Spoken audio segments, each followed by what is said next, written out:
Hello there, this is Christian Ward, the comic book creator of titles such as Odyssey, Black Bolt, Bloodstained Teeth, Spectrograph, and Batman, City of Madness. And you are listening to the Oblivion Bar Podcast. Welcome to the Oblivion Bar Podcast with your hosts, Chris Hacker and Aaron Knowles.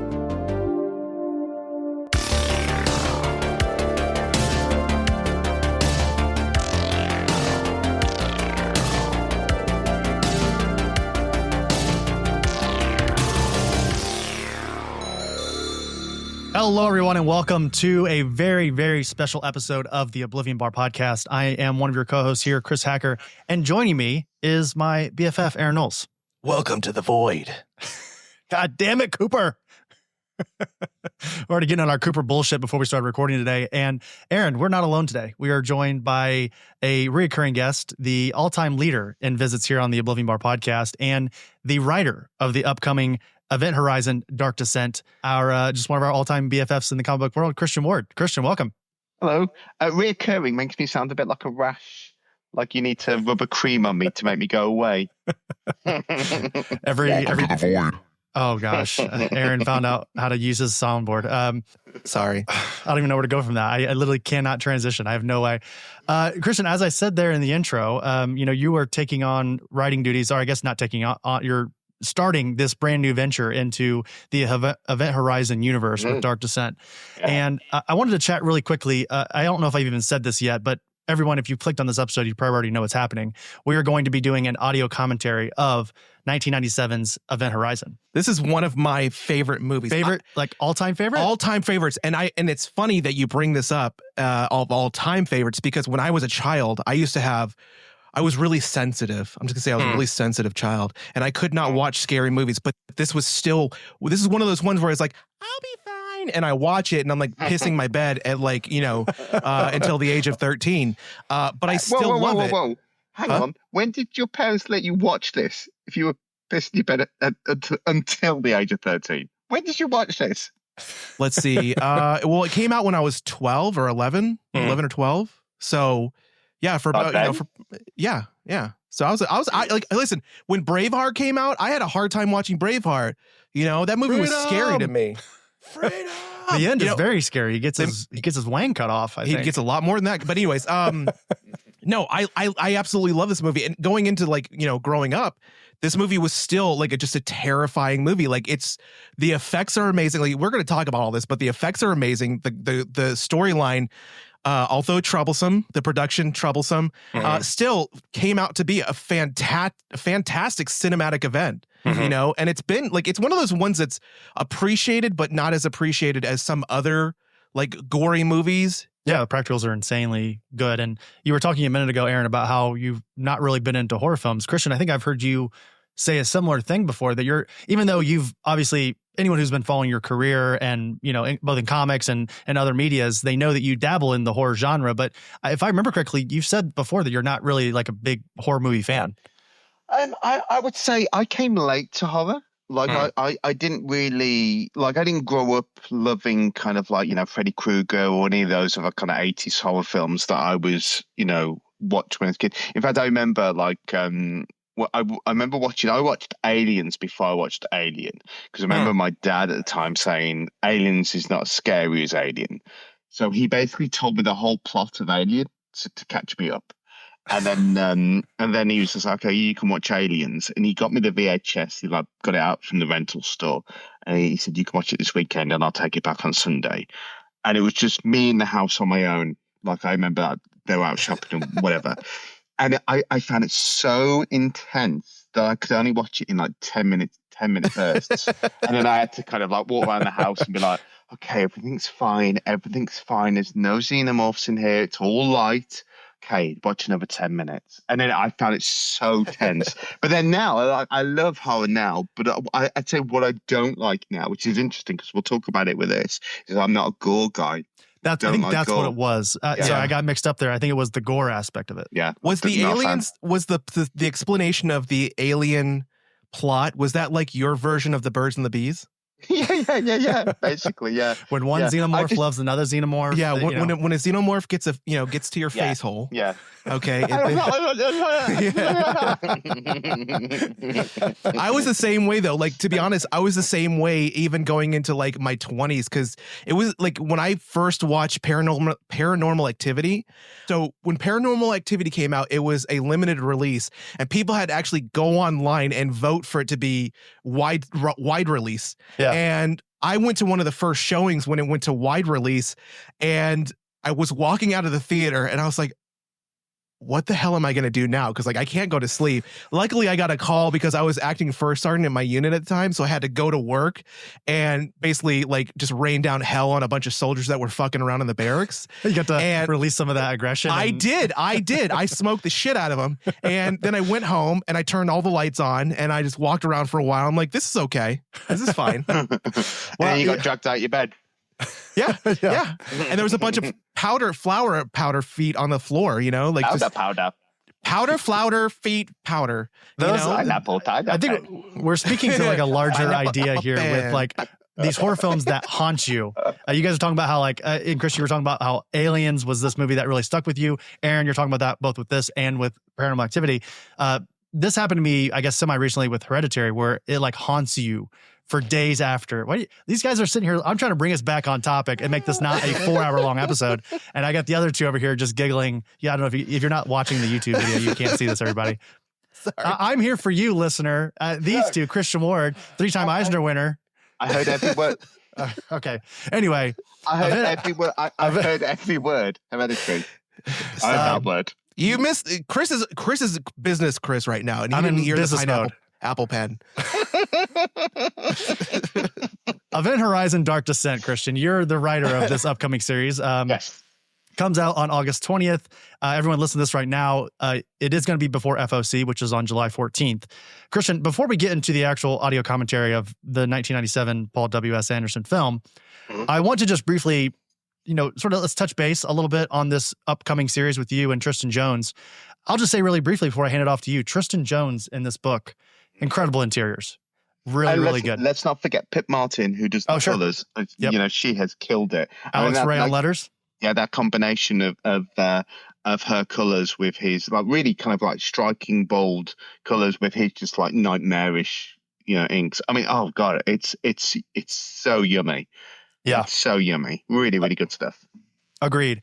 And I wanted to ask you one maybe semi-spoilery question about the first issue. We'll get there here in just a moment, but I want to briefly ask you, how did you get in touch with IDW? How did you and Tristan both get in touch with IDW to eventually continue on with the, I guess, I don't know if this is a spoiler, sort of prequelize the Event Horizon story? That's known. Like, so basically, the way it works, obviously, you guys know about Bloodstained Teeth because that's where when we first met doing Bloodstained. I came on to talk about that, and my editor on Bloodstained Teeth was Heather Antos, who, after working with her, went on to rise for the ranks at IDW and is a senior editor there now. And we met up at New York Comic Con last year, where we hung out a little bit, and we were just kind of catching up as friends do. And she just happened to mention all these new licenses that IDW had got, and she's naming the books, and some of them have been announced, some of them haven't, so I won't say what they are. And then one of them was Event Horizon, and my eyes just lit up, and I just said, "Dude, have you got anyone for that yet? Because I would love to write it." Cut to March of this year, and Nick Nino, who's our editor, sent me an email and just said, are you interested? Obviously, Heather put him on to me, and I was just like, absolutely. And then I had a weekend where I had to watch the film, and I had to come up with a pitch of what the comic would be, and it was pretty loose. I could do basically whatever I really wanted, and came up with an idea. Like, we'll talk about it when we watch the film, but like within 10-20 minutes, the light bulb went off, and I knew what it was going to be. I kind of wrote up the pitch. I had to do like a treatment, which kind of pertains to the 6 issues, but also a much wider kind of like mythos and kind of like much wider universe. That if this book does really well, we can kind of do more. And then that got sent off to Paramount. The IDW loved it, Heather loved it, Nick loved it. They sent it off to Paramount, who loved it. They sent it to Philip Eisner, who's the screenwriter of this film. Yeah, he loved it. And then we were off to the amazing. races. And then they had a few artists in mind for the book. And basically, I was just like, I want Tristan Jones. Because at the time, me and Tristan were actually talking about doing a creator-own book. And I got him on, we had a Zoom chat, and I said, look, I know we've got this creator-own book kind of in the pipeline, but I've got something else which I think, because he's been wanting to kind of make a return to comics after being away for a while. And I just said, look, I think you'd be perfect for this. The minute I said what it was, he was game, because, like, why wouldn't you be? Right. And he's been perfect. And then with Pip, I really wanted to, I've been very fortunate in my career that lots of people have helped me get to where I am. So, I wanted to have someone new to the industry, someone like exciting and fresh, and kind of give them, a cool opportunity. So, and Pip's just been amazing. So that's how it's happened, really. So they came to me first. I kind of had to come up with a pitch, and then really I've been able to use whatever influence I've got, or whatever standing I've got, to kind of like pull together the team that I felt like was the right fit. Mhm. And IDW have been very supportive. Nick has been very supportive, and it's been really good so far. Now, Aaron mentioned a moment ago how this is one of his all-timers, and it's interesting. It feels like we sort of, I know Aaron doesn't really like this term, but like cult classic. And it kind of feels like this movie has... I like that term. Where are you getting that from? I've heard you say before, like when we talked about like Demon Knight, Tales of the Crypt Demon Knight, you were talking about how you don't really like the term crypt or cult classic because it's a term that insinuates that a movie at some point was disliked and then eventually became liked. I just think that there's certain films that don't necessarily, because like you have classics, then you have cult classics. Sorry, excuse me. And then I'm very passionate about this. You have classics and you have cult. Yeah, you got cult classics, and then you got ones that are just like sleeper hits. Like I feel that they're like Event Horizon for me is more. It can be a cult classic, but I would feel it's more of a sleeper hit because it wasn't necessarily, at least from my understanding, it wasn't like ill received. It wasn't badly received. It just wasn't. It was. It was okay. Yeah, so it was really, really poorly received. Yeah, it was. I mean, I was there. Like, I remember you weren't there, man. You don't know what it was like. Like I saw it. There's egg on my face now. I have no idea. Yeah. So opening night, I saw it when I was 21 when I saw it, and and it was I know old, right? And it was really, really badly reviewed, really critically. It did awful at the box office, and it kind of flopped big time. And but obviously that was back in kind of like just the end of VHS and the start of the start of DVD in the kind of like the 90s, 97. Yeah, absolute DVD, not VHS then. And it was really that kind of brought the film back. And I think kind of like, I think the cult classic thing comes from, I don't think I'm kind of like doing the film a disservice by saying there are issues with it, and people do, people that love it really love it, and like people that can see past the kind of like the production problems that they clearly had can see this that there's something quite special there. But I think kind of the cult classic thing, I think you have to be somebody that kind of like can see past the problems it has, and it's just it's not really a mainstream film, and that's kind of why people like us love it, because it is quite idiosyncratic. It's quite different. There's not really been a film like it since. But it was absolutely, it didn't do well at the time. I'm still tracking that Amazon and Paramount are still developing a TV show for this as well. Yeah, I mean, wouldn't be surprised. This is again, as Chris was just saying a moment ago, this is a property that I think people want more of. And to kind of speak of what you're saying there, Christian, a moment ago, I think across the board, you ask cast, you ask Paul W.S. Anderson, you ask anyone who was involved with this film, they will tell you that it was a mess from the beginning. Paramount had their hands all over it. They cut 30 minutes of the film, and then they tried to put out a director's cut, and apparently Paramount wasn't taking proper care of the original film. So like this thing has been screwed since Jump Street, and we'll get into it. But I just wanted to kind of pick your brain, Christian, on like why this was an enticing franchise to get into, and why this was something that when, you know, Heather and IDW came to you, you were like, this is it right here. And I totally get why. And we'll talk about it as we're talking through the audio commentary of like moments in this movie where there are clear, hard cut lines where someone outside of the film came in and messed with it. I think Aaron and I, we've been pretty vocal about how the Resident Evil franchise declined very sharply at a certain point, if it ever was good. Mortal Kombat, again, there are films in his filmography that can be discussed. I think he is a director, I think very similar to, and I know Christian's not going to love this statement, I don't even know if Aaron's going to like it, sort of like a Zack Snyder, where like he will have an idea or two that is interesting, and then he will completely self-sabotage in multiple other ways. Do you guys tend to agree there, or am I off base? I can agree with that, because I mean, Zack Snyder is exactly like that. He does some amazing work on specific franchises or properties, and then just goes and does something else that's somebody else. So or purposely messes with it. Christian, you took a long breath there. What were you going to say? Breath. First of all, I'm not going to be speaking any bad things about my man Paul W. Anderson about like Event Horizon. I mean, he's basically my boss, right? So yeah, you're not going to get it. But like, not a Zack Snyder fan. Nah.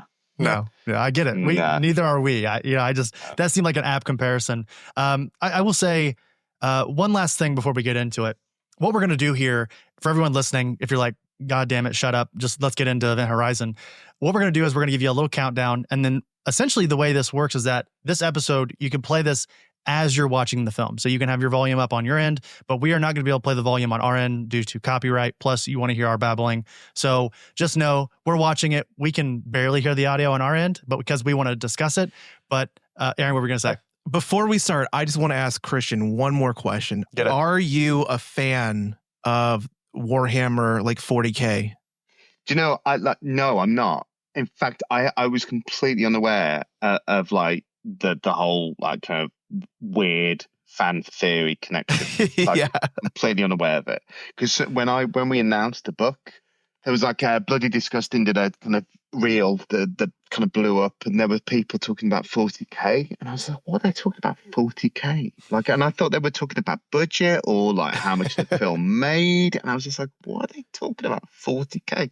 And it was only because like I was just like, somebody's asked me to say, oh, do you love 40K? Is this going to connect to 40K? And I was just like, I don't know what you're talking about. So I wasn't aware at all. For the fans, and we'll talk about this more at the end because this is something I was interested in, was Event Horizon. A lot of the there's not really connective tissue with Warhammer with 40K, that universe, but there's a lot of similarities in some of like the lore and some of the titles and things. So people fan theorize that this is almost a prequel to the Warhammer 40K like universe because of like the Imperium and what the warp is, which is kind of like synonymous with like the void. Mm-hmm. So we'll talk about that at the end. Yeah. Sorry, one more question, Christian, before we get going. In your first issue of Dark Descent, you reveal a character that we don't see in this film. And I'm just curious, and I'm going to hold it up to the camera if you're not watching this on YouTube. Do you feel, as the writer of this new series, that this guy right here, is this a whole original creation, or is this someone that you think was alluded to in this first film? It's original. Okay. All right. That's all we need to say. I just was curious because while watching and thinking about this film, like this, I love the design. I don't know if you and Tristan worked on that together or if that was that was yours. Right. Yeah, I love it. I absolutely love it. So I mean, obviously Tristan drew it and like and infused it with his style. But yeah, he was part that Paimon. It's out there, so like people know Paimon is going to be a very important character in this. Like Paimon from like Hereditary. Well, yes and no. Okay. Paimon is an existing demon that exists. I mean, it's like a Lord of Hell, isn't he? It's like yeah. So basically, what I did when I did my pitch was I kind of like, we'll talk about this in a thing, but it was, I kind of like, we'll talk about it in a thing. We'll talk about it in a thing. I know what I can do. I'll talk about it in the thing. We'll do it live. We'll do it live. Christian, just live. talk about it in the thing. Just I'll talk do it about on it the in the thing. night. I'll do it on the night. I'll do it on the We'll do it live. I'll do it on the All night. right, here we go, everybody. So we're going to give you a quick countdown. This will give you an opportunity to go ahead and start the movie, and then we'll start it as soon as I do this little thing here. So, all right, if everyone's ready, let's get it going.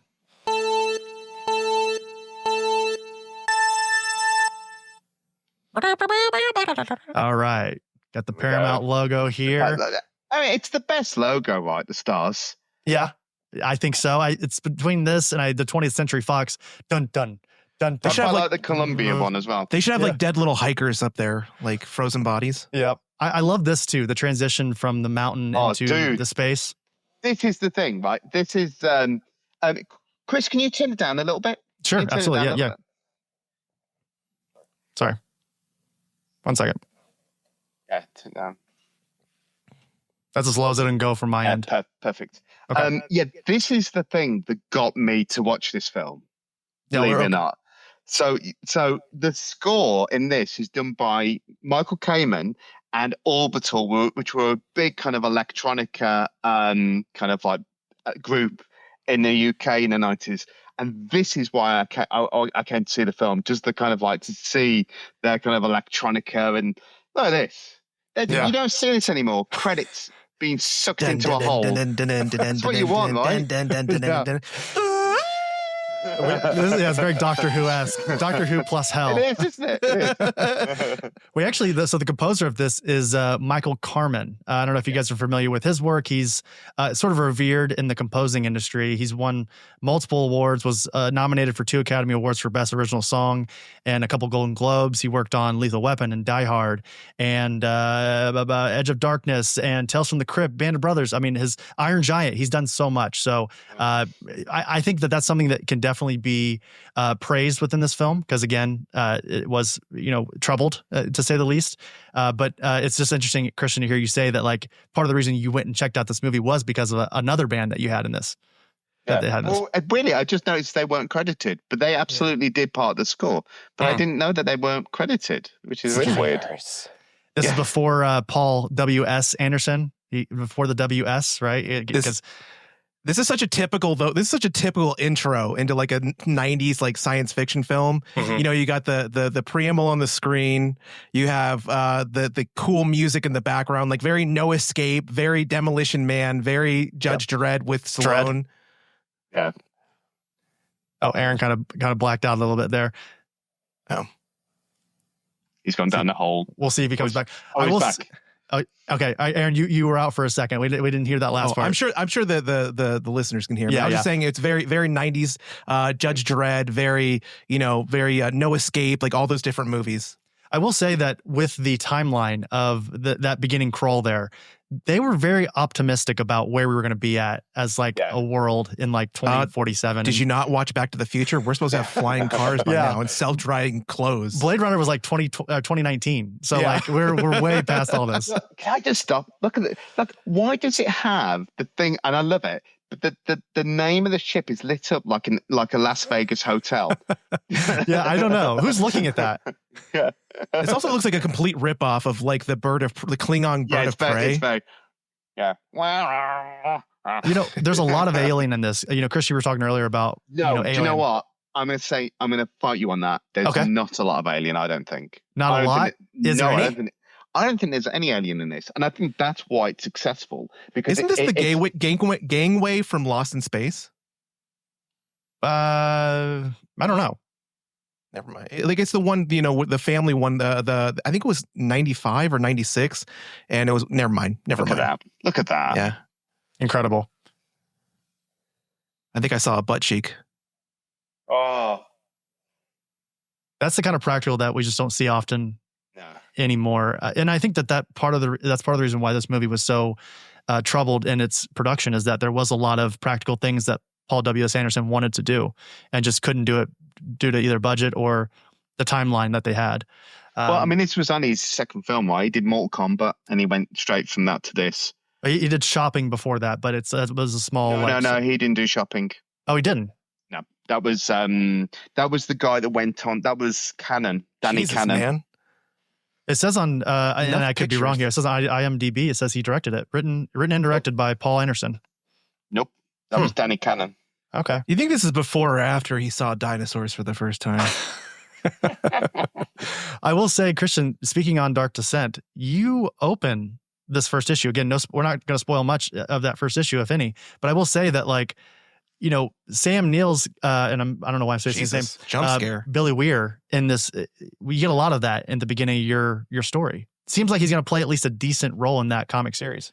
I mean, look, when I rewatched this, when I was putting together my pitch, I was just like, right from the get-go, something is going on with Weir. Mm-hmm. Like, right from the get-go, you know, he's having these nightmares. Because, okay, so here's the thing, right? Okay, so everyone else is having these nightmares, and they have these hallucinations when they get on the event horizon, because the event horizon affects them. Okay, but right from the get-go, like, he's nowhere near the event horizon. Right. But he's having hallucinations. Why? And so that's the thing. That was my in. Like, why is he having hallucinations, like, when he's not even anywhere near the ship? And so because his soul is weak. He's grieving. Well, we're gonna explore that, Aaron. We're gonna explore that.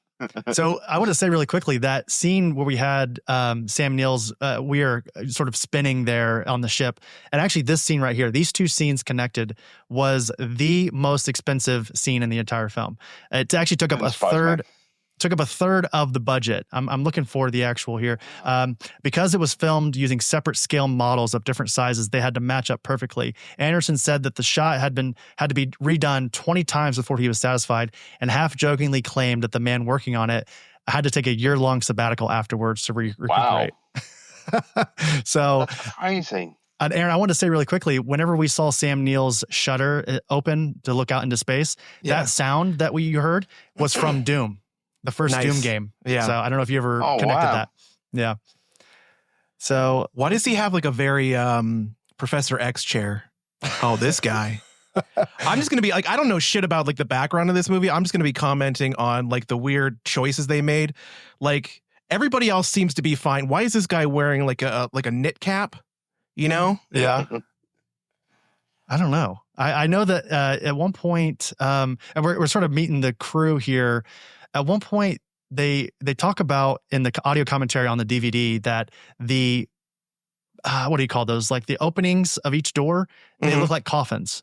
Did you guys catch that? That's nice. That is nice. That is cool. I mean, that's the thing. That's one thing about this film that you cannot flaw. The production design, it's so good. I mean, I would say the production design of this is up there with Aliens. It's incredible. Mm-hmm. And actually, Christian, we were talking earlier. This is what kind of felt alien to me, was like the table. So, and I get that it's not obviously the entire movie, but like there, I feel like there's like a slight influence there, at least at the bare minimum. Yeah. It's also kind of interesting. This guy has the Ankh on his back.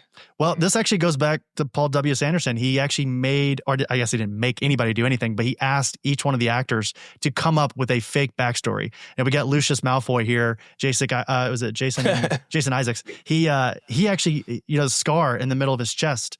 He based his character, this backstory that doesn't exist in the movie and has really not been explored otherwise. He based off his brother, who had to get a bunch of surgeries as a young kid, and he has all these scars all over his body because of it. Nice. Chris, what would your backstory be? I come from a long line of fortune, and my family created Velcro, and therefore I never had to want anything. Therefore, I'm a real son of a bitch with a smoking problem. That's the story that I used to tell people when I went to the bar. You were a family of Velcro makers? Yeah. Oh, okay, interesting. Yeah. W.H. Velcro was my grandfather's name. All right, I want to go quickly while we're sort of centering on Weir here. That, and we talked about it at the beginning in the intro, that Paul W. Sanderson, Mortal Kombat, Soldier, Alien versus Predator, Milla Jovovich's entire Resident Evil series, Death Race, Three Musketeers, Pompeii, Monster Hunter. History, by the way. And then this year, he's coming out with In the Lost Lands with, believe it or not, Milla Jovovich and Dave Bautista. That's already out. Is it out? Yeah, that's been out for a while. That I'm pretty sure that bombed hard. Totally missed me. I'm just curious, from your guys' two point of views, is there any of these films that you I would say, enjoy? I mean, obviously, I enjoyed I forgot Resident that Christian Evil. can't say anything bad I can't about say Paul. anything. Yeah, I can't say Yeah, anything. he Yeah. can't. By the way, I just to interrupt, I've just looked on my phone. You are right. He did do shopping. Yes. I've got my Danny and my Paul Anderson. They were both The power they were of research. Yeah, they were both basically really kind of cool English directors that kind of came up at the Yeah. same time. And Yeah. like Danny Cannon did Dread, and that kind of like Sure. killed him. And then obviously like Paul Anderson did all these. got to ask you guys: have you ever seen the movie Rocket Man? It's a Disney film. What about the Elton John? No, not the Elton John one. This is the one. It was like, I want to say it was like late 90s, early 2000s. It was with the guy who was the guy who went to prison in Half Baked. I have not. You need to check it out because literally he is like, 1997. he gets put on a ship as a coder for NASA. He gets put on a ship You're thinking of Harlan for- Williams. for a mission to Mars, and he ends up like a space chimp ends up taking over his sleeping cryo booth. So he has to spend the entire time awake. It's like however many months in isolation while waiting for his crew to wake up. It's so funny. It is so hilarious. And I didn't want to stop you in the middle of your monologue there, but on the screen there, did you guys see the eyeballs at the top of the screen? Yeah. That's one of those quick little Easter eggs that if you don't see it the first time, and obviously she's eyeless here. Now again, Christian, you explore this a little bit in your first issue. I'm just curious, what's the addition? What was the purpose of the addition of Weir and his wife there in that first issue? What's the? So I couldn't hear you over the screaming. What was I'm sorry. I don't know why your volume is way louder than ours because I can barely hear it. Yeah, it's really loud. Is there any way I can turn it down? Possibly. Let me see here. 1 second. Let me try to mess with this here. Why is his wife hot still without eyeballs? Oh, dude, I want to explore why you think she's hot without eyeballs. I mean, I'm saying she's both hot with and without. I don't know why it's so much louder on your end, Christian. That's so weird. Would you like some coffee? Yeah, it's properly loud. I'm trying to kind of like hear you guys over like when it gets my thing. So what did you say about Weir? I was going to ask you about the addition of his wife with eventually his wife in the first issue. You know, you make, I would say like a decent attempt. I wouldn't say a decent attempt, a large attempt to involve that connection between him and his wife and sort of the grief that he has in this film. Also in that, obviously in that first issue as well. Well, I mean, I think kind of like with, just like with any of my, like the things that I do, like it's always really important that I kind of look for the human kind of like emotion and the kind of like, their story. And so for Weir, I mean, that's the big thing, like this trauma that he's going through. But also I want to kind of explore, their relationship and like what happened and why he feels the way he does. But it just seems to be, I couldn't tell an Event Horizon story without having that be quite a crucial point. But also I can't really say why it's so crucial until we kind of like, because it's going to be, you'll find out it's going to be quite big. Sure. Yeah, I'm excited because it's so interesting when you watch all these characters. They're all much like the characters we're introduced to in issue 1.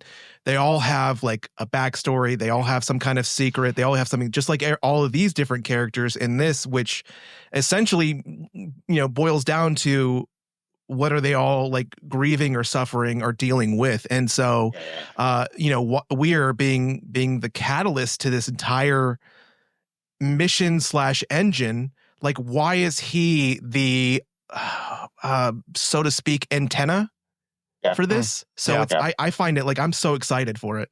Oh, thanks, dude. But I'll tell you what, just to stop and look at this scene, like this was a big scene for me that like I had to try and, this was my big in really. And like one thing that never gets talked about with Event Horizon is it's almost kind of like Star Trek-y, right? Yeah. So this isn't an American crew. This is a fully international crew. We've got, obviously there's quite a lot of Americans, but we've got Weir, who's Australian. We've got Brits.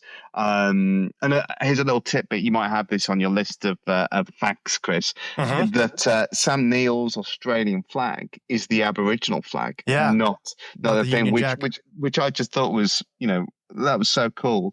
And so when I was kind of coming up with the crew for the original voyage that Sam Neill's kind of alluding to here, I really wanted to make sure that we really had a fully international crew, and that it's humankind. Everyone is there.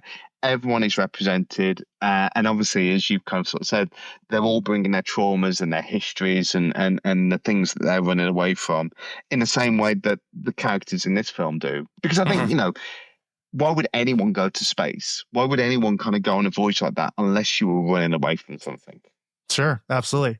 I want to build really quickly off what you said there a moment ago about the Aboriginal flag. Actually, Fishburne's, his suit there has the American flag, and it has 55 stars on it. So we've gained 5 states. And then the EU flag has 22 instead of 20. So clearly something has happened in this universe that, something political has happened to that point to where we've added a couple of states here and there. So that's really cool.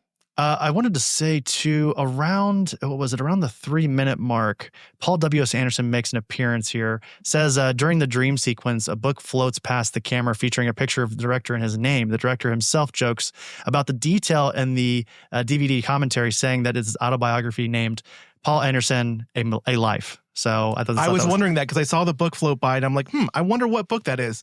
So also really quick, Christian, how's the volume? I just went and muted it. Is that better for you? I think that's better. It's less distracting.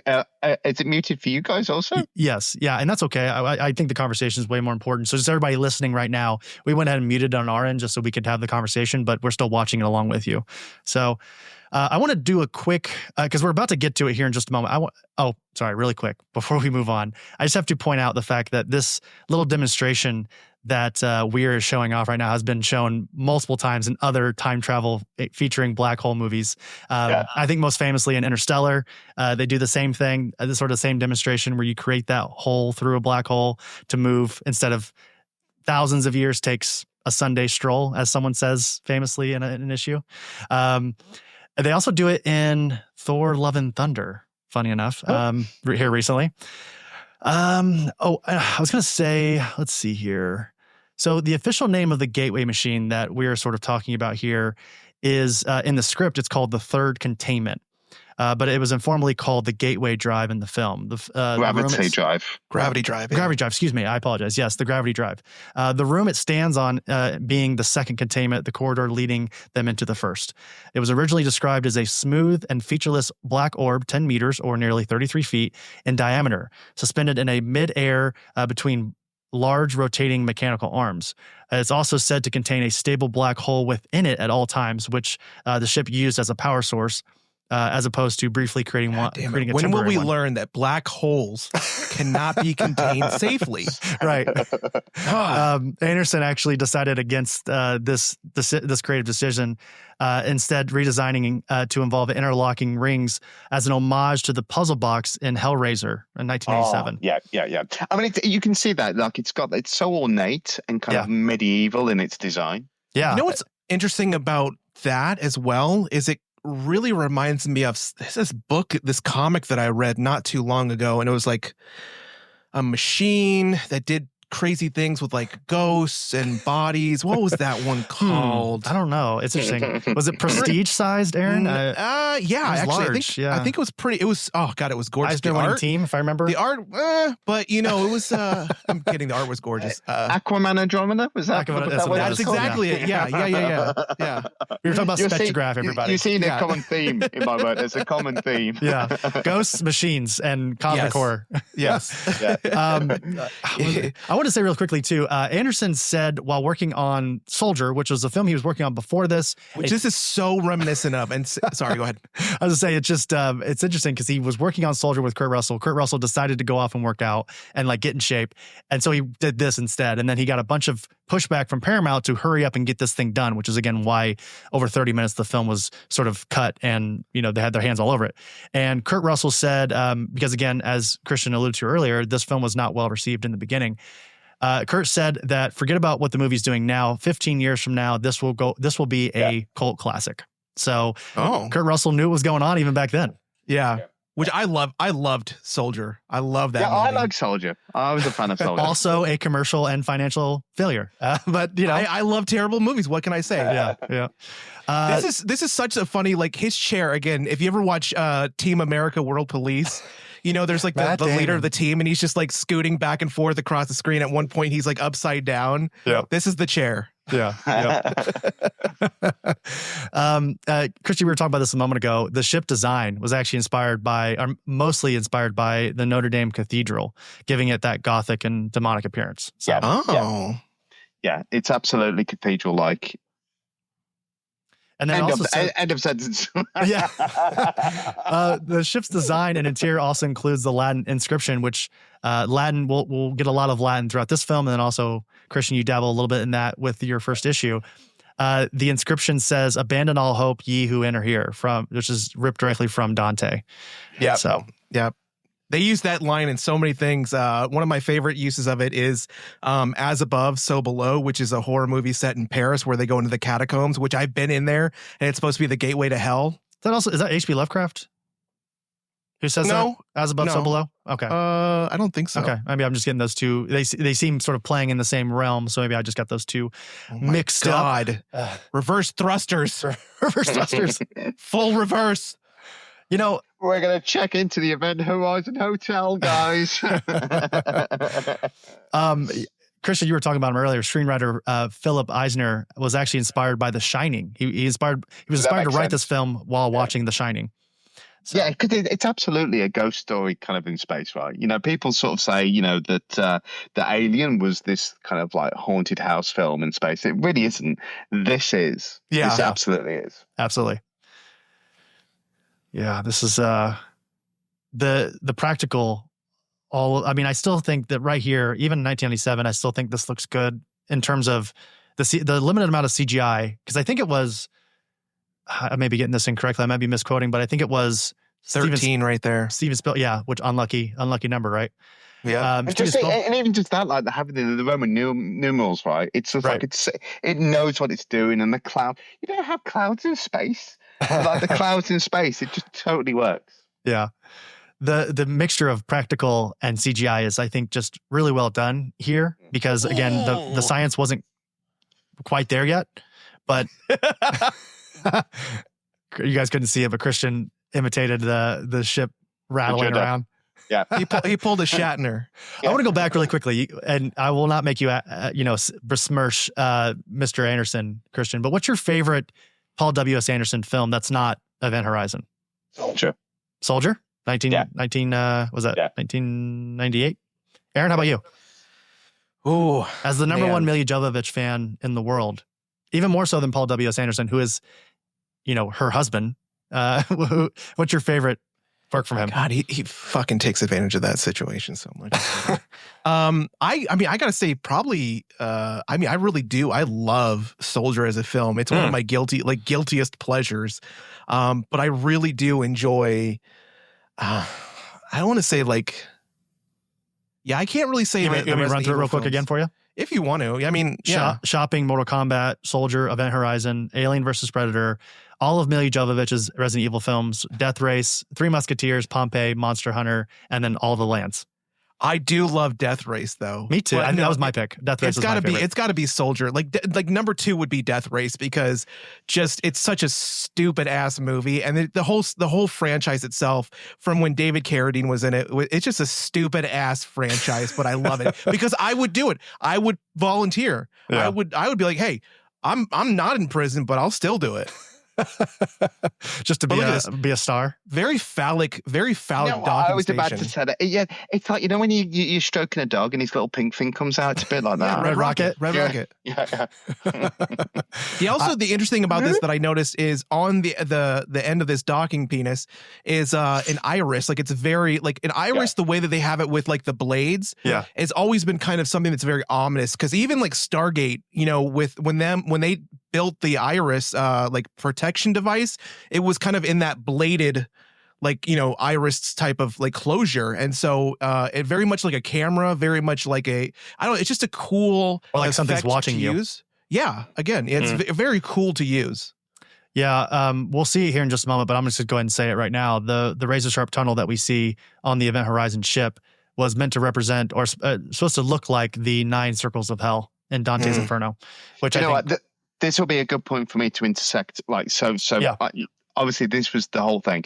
So basically, when I pitched this, like, I went back to Dante's Inferno. I went back to the Divine Comedy, because there is all this kind of medieval kind of like imagery in this film, and kind of like, it's not. People say it's gothic, but it's not really gothic. It's much older than that.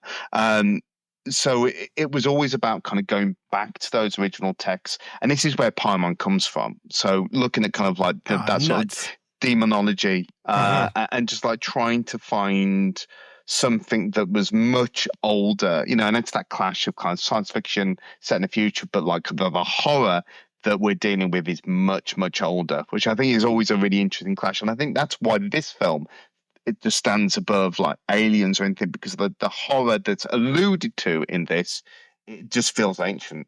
Sure. It also is super interesting because we're talking about something that is kind of human lore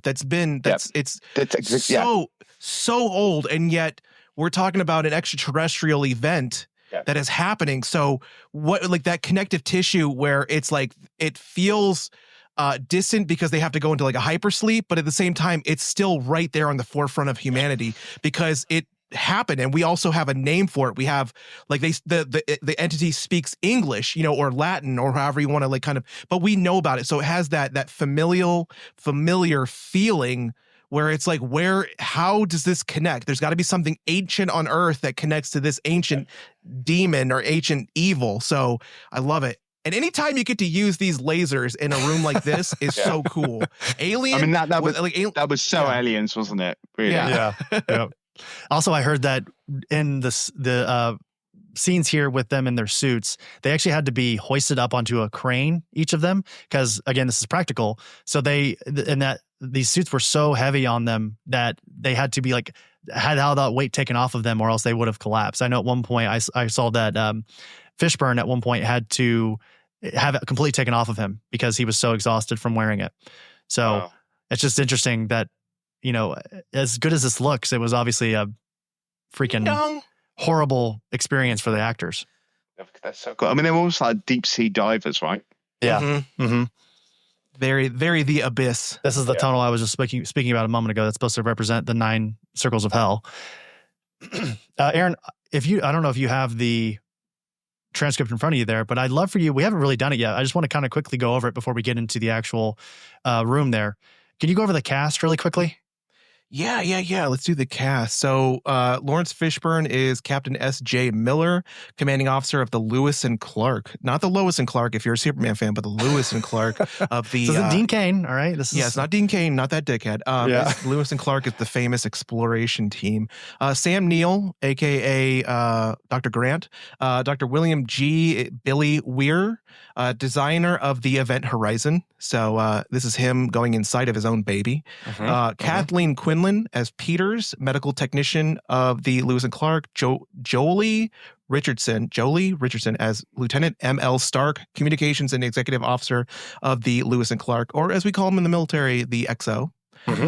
Richard T. Jones of Nick Tuck fame. Did you guys ever watch Nip Tuck back in the day? That's one I have a hard time still watching. It's so weird. It is weird. Richard T. Jones as T.F. Cooper, rescue technician of the Lewis and Clark. Jack Noseworthy as Ensign F.M. Justin, chief engineer of the Lewis and Clark. Jason Isaacs as DJ, medical doctor of the same ship. Sean Pertwee as W.F. Smitty Smith, pilot of the Lewis and Clark, Peter Marinker as Captain John Kilpack, commanding officer of the Event Horizon, Holly Chant, Claire Weir, Dr. Weir's wife, aka Sexy Without Eyes, Barclay Wright as Denny Peters, Peters' son, Noah Huntley as Eddie Cork. Oh my God, jump scare. Jump scare.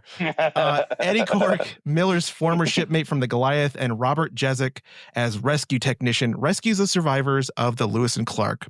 Aaron, What's left. I was really hoping that with the low hanging fruit that is this joke, I was hoping you would have said Holly. Is it Holly Cant? Holly Chant? Chant, whatever. Yeah. Dr. Weir's wife, so hot you don't need eyes to see how hot she is, or something to that effect. That's insensitive, Chris. Sorry, I apologize to all the eyeless folks out there listening right now.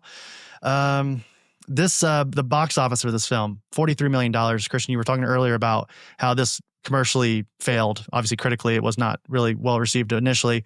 It was created with a $60 million budget. So well below that, Aaron, as we often say here on the Oblivion Bar, if you want to make some money, it's your budget times 2. You got to get that double budget, or else you're not going to be making any money on the back end. So Look at this. That's Here it just a is. shot right there. It's That's a so gorgeous cool. shot. Yeah. So cool. Again, I think this is why this film has sort of aged a little bit better, is because of things like this, right? Yeah, it's Like- iconic. It's really, it's really hard to make something iconic, like visually iconic, and like for all of its kind of like the problems with some of its pacing because of the cut and everything like that. It has so many iconic images in this film that like it's magic. It's catching lightning in a bowl. Absolutely. And By we'll the way, actually, I will also point out that Tristan is hating this room, and I keep, he's got to draw it a lot. Did you ever see the movie Sphere? Yeah. Michael Crichton film. Yeah, Michael Crichton film based off the book. I read and watched that book so many times, and this would always kind of had like a similar feel to that one of like, again, when you stare at the void stares back at you. And this scene right here is the epitome of that saying. now, I don't know if we've already passed it because we've been talking, but Is that did we pudding? get the Liberate Me transmission yet? No, it's coming up. Okay. All right. Wow, spoilers, Chris. Sorry, spoilers. Don't put your fucking hand in there, you idiot.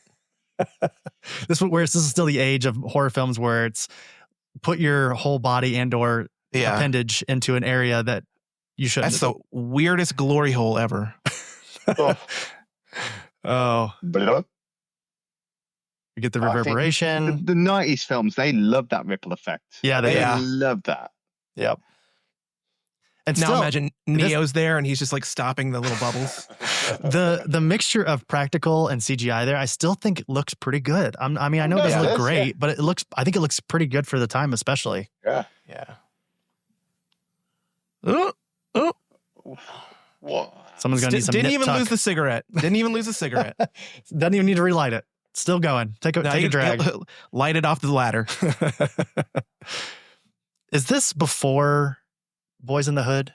I'm trying to remember if Fishburne. No, the Boys in the Hood came before this. Yeah, 91. Yep. I love how he's trying to put out this huge fire with that tiny ass extinguisher. Also, think about a year 2057 or 2047. We're still using tiny fire extinguishers. Yes. Yep. But not just that, there was a CD a minute ago. Yeah. Like I couldn't even perceive. Oh, this is the pinnacle. Yeah. This is so futuristic. We're gonna be using these forever.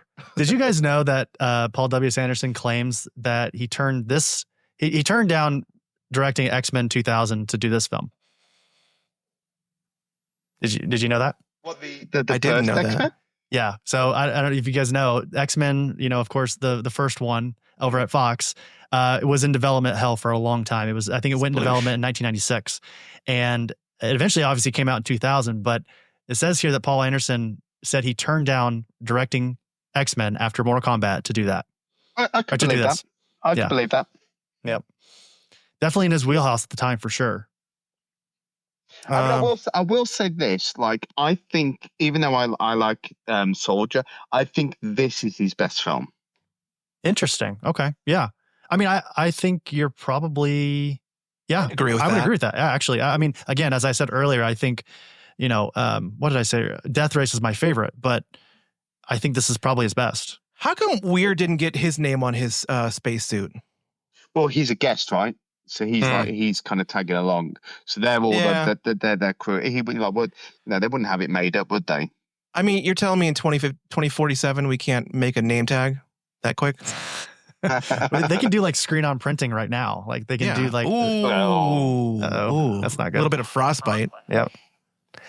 Yeah. Oh, that's poop water. Goopy. That's pee pee poo poo. The magic word of this episode is goopy. Pee poo poo. Look at that. There's no clouds in space, but I love it. Because there's no like water in space. There's no lightning. So Is there you can't lightning in create space? clouds. It's so funny. Like, I'll give you a little insight to the comic, right? So Tristan's been doing obviously a stellar job, and all of his space scenes. That's a good pun. All of his space scenes, obviously, there's no stars. And then I was just like, oh, maybe we should put some stars into like the space. Everyone knows that I like a good cosmic star space. And then I suddenly realized, no, he's absolutely right. We can't put stars because the clouds are covering them all. The clouds that don't exist in space. I was gonna say, the real life ghost ship. Do you guys know the story behind the Mary Celeste? Mm-hmm. Aaron, do you know Mary Celeste, not Celeste? Oh, I'm sorry. I apologize. Celeste. I don't know if you know this, Christian, by listening to the Oblivion Bar. I'm not the best pronunciator, so he's also never met anybody named Celeste. Yeah, it's a word I've seen, I've never said. Aaron, do you know the legend behind it though? I'm assuming that here's my assumption. It went down somewhere and then arrived somewhere with no crew, no people on it, and people to this day wonder what happened, and they say the ship is haunted. Wow, you're just really introspective. Like, how did you guess that immediately? I wonder. Is that correct? That is absolutely correct. Yes. It was a ship that had all of its supplies, everything, just no crew for some reason. They don't really know why still to this day. Yeah, shocker. Yeah. Humans are just easy to know what they're going to create a story of. Yeah. Well, they always say that there's no original stories. There's just new ideas. So, and Christian, you touch on this quite a bit in your series, and I just want to kind of lay it out there. I'm sure people who have seen this film already know this, but Dr. Weir, Peters, and Miller all suffer from personal guilt and trauma. That's sort of essential pillar of this movie is the trauma sort of focus, and how people who, as you said, Christian, earlier, people don't go into space because they're having a good life. A lot of times they're trying to run away from something. Exactly. Yeah. So you have Weir, of course, being haunted by his wife's suicide. You have Peters, who abandoned her sick son and that creepy clown from that birthday party. Yep. And then you have Miller, who left the crew to die in a fire. Later atones for that self-sacrifice, which we'll talk about later. So, what about Cooper and his fucking attitude? And that goddamn attitude. I'll tell you what, though, just, kind of broad strokes here. The guy who plays Cooper, Richard T. Jones, a really great character actor. I feel like every time he shows up in a film, I'm like, okay, cool. That's a nice inclusion. I mean, everyone in this film brings their A game. Yeah. I mean, and also, like, let's just point out, this was the film that Sam Neill followed Jurassic Park up with. Yeah. He did Jurassic Park, then this. Yeah. I just want to say that Lawrence Fishburne in this is, to me, this is the closest to the Morpheus character that I've ever seen, like in his acting, like, prowess. Like, how so? He just, like, the way he stands, like, he just has that air of, like, authority. Gravitas. The gravitas. Thank you. Yeah. This is why I'm not the writer. Goddamn! Shut the fuck up, Cooper. Cooper really is the antagonizer in this whole situation. He really is. He just got a mouth on him. Look at the design of this ship. Look at those pillars. Yeah. It's crazy. Yeah. That's so cool. Again, Trishan hates this cockpit, but I'm putting lots of... Through your guys' process, has there been any sort of, what's the word I'm looking for here? Is there something that you had in the script that he was like, oh, I don't really want to do this. And you're like, okay, that makes sense. Besides the stars. I know you mentioned that one, but like, is there another thing perhaps? This room? No, I mean, Trishan's obviously a pro, and I think kind of like we're both approaching the story with a mutual love of the film. So, and I think kind of like, he really digs what I'm doing, thankfully. And, there's no greater honor than writing a script and a writer really, and an artist, sorry, really digs what you're doing and then just like really goes for it. I mean, both him and Pip, they're really bringing their A game to it. And like we haven't spoken too much about like kind of thing, but he said he really loves the scripts. He's just finishing up issue 2 now. There's a really disgusting splash page in issue 2 that's foul. I can barely look at it. But no, he's he says what a challenge. I mean, I think the kind of the architecture of the ship is the challenge. I mean, when he did the gravity drive room, he's drawn every single little vent, those little kind of weird nobular things that stick out. He's drawn all of them. Go on. I was gonna ask. I know that you're writing, but are you doing any interiors? Are you doing any of the art? No. No. I mean, Tristan is a much better fit for this than me, because I think, as much as I'm known for doing kind of cosmic stuff, you look at that. Yeah. So good. As much as I'm known for doing cosmic stuff, it's the architecture of the ship. It's the kind of tangibility of the ship that really makes the film what it is and gives it its visual identity. And Tristan does that so well. I mean, I think what's really cool is Tristan at the moment is known as the aliens guy, but I honestly think when his book's done, he will be the Event Horizon guy. 100%. Oh yeah, awesome. I mean, I like I said earlier, I totally agree. I think he's great in this, and I think again, as you said, the colors really bring it home too. We didn't talk about this earlier. Obviously, Aaron and I are big fans of yours, Christian, even though you're a friend.